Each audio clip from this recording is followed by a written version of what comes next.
It is no secret that the National Football League is king among the big four professional sports leagues in North America. And when you're a business as big as they are, it's imperative that you reach as many people as possible.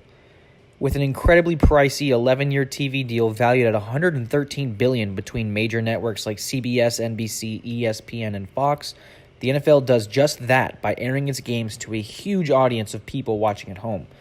And with social media only becoming increasingly more important by the year, it's imperative that the NFL has a solid strategy to reach its millions of fans on the internet as well. But here's where that can be tricky. The NFL can't simply take all of its best highlight-worthy content from the television screen to social media screens. That's because music that has been authorized to be played in stadiums and on TV may not necessarily have the authorization to be used online. According to an article from CBS published in November 2020, several NFL teams received warnings from the music industry about the use of copyrighted music on social media posts.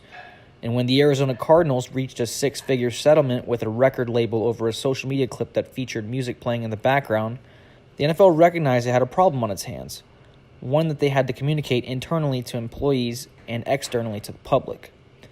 As a result, the NFL's amount of postable content has taken a huge hit.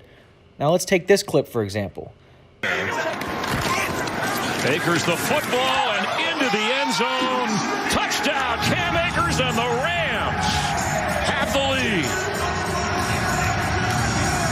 lead. The Los Angeles Rams are licensed to play the song The Next Episode by Dr. Dre in their stadium. And as such, the Rams made it a tradition to play the song during home games immediately after the Rams score a touchdown, every single time.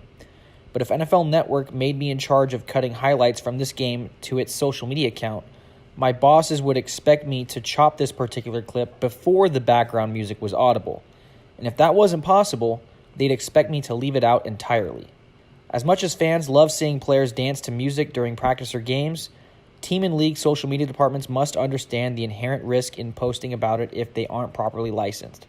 While players are known for dropping iconic quotes during post-game interviews, something as small as faint background music can nix the opportunity to turn that quote into a viral moment on social media.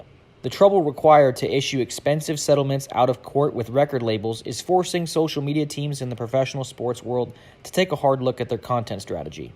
When responding to a DMCA takedown on social media, one can always issue a counterclaim stating that the clips in question met a qualification for fair use. But since Twitter has already suspended social media accounts of multiple professional sports teams in the past, the very real threat of a temporary or even permanent suspension is likely too much to risk for a small clip with music.